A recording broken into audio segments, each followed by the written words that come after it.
Hello everyone, welcome back to another episode of Francis Entertainment Center. Next stories today are Seen on TV and Can You Spare a Dime? Enjoy the video. Mr. Krabs walks to the Krusty Krab with his pet worm, Mr. Doodles, one morning to see the completion of the first ever Krusty Krab TV commercial, which is being directed by Squidward.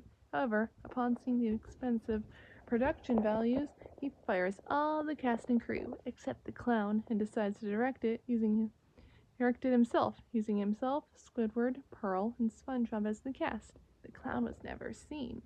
SpongeBob is extremely excited to see himself on TV and watches the commercial when it airs the extremely cheap time slot of 3:28 a.m. Despite the horrible production values and quality of the commercial and SpongeBob's very brief background role in it, he proclaims it to be the best 60 seconds of his life. The next morning, while SpongeBob is walking to work, Old Man Walker sees him and tells him that he saw him on TV the previous night, a blight not in the same commercial. SpongeBob does not know this, making him think he is famous. At work, he treats people as if they were his fans and fails to perform his job properly. Eventually, he quits his job and becomes an entertainer, but he tells Mr. Krabs vaguely and is confronted by the crowd of hungry customers. Thinks he wants to entertain them. He begins to juggle patties and accidentally slips on grease, sending the patties flying, and the customers boo him. Just as he thinks that his career is over, patties drop on the grill, which pleases the customers. SpongeBob notices this and continues to make Krabby Patties like normal, still believing he's entertaining his customers and is very famous. Mr. Krabs gives SpongeBob his hat back, even though he still thinks he is a celebrity. It is closing time at the Krusty Krab, but Mr. Krabs refuses to let anyone go home until he finishes counting up the day's profits. To his horror, he discovers that the first dime he earned has gone missing, and Squidward is accused of stealing it, as he mans the register all day. Enraged by this, Squidward angrily denies that and squeezes Mr. Krabs' eyes. Mr. Krabs, frightened, tells Squidward he can't do that because he is his boss.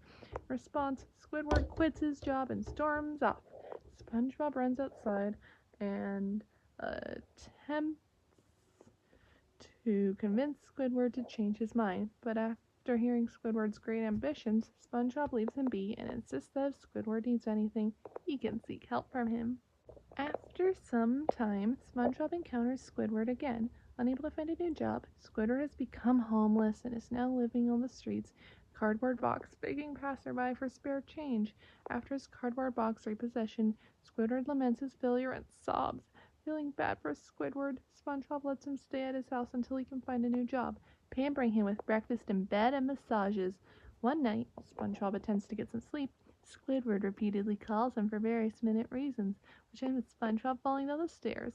Gary tries to tell SpongeBob that Squidward is being a freeloader and taking advantage of him, but SpongeBob, in denial, giving several excuses as to why Squidward has not yet gotten a job.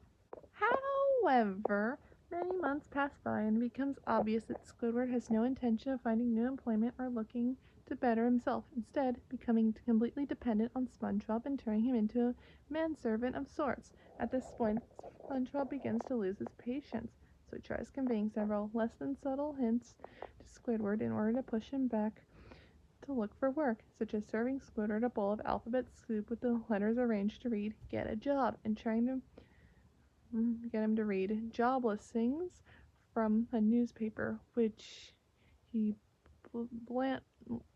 blatantly lies to being allergic to it.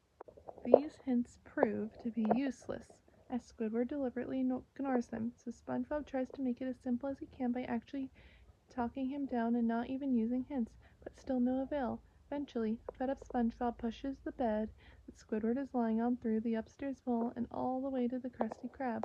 While Mr. Krabs talks on the phone with Charity for the Children, a furious SpongeBob throws the phone, gives him a dime, and angrily demands that he give Squidward his job back.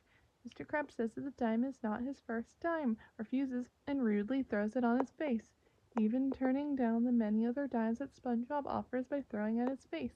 Finally, at the end of his threat, SpongeBob snaps in extreme rage and fury, grabs Mr. Krabs by the throat, and lashes out at him for his cheapness and the ridiculousness of the situation because of a dime, and violently shaking him while doing so. Suddenly, the first dime falls out of his pants, a large coin-shaped rock, prehistoric alike.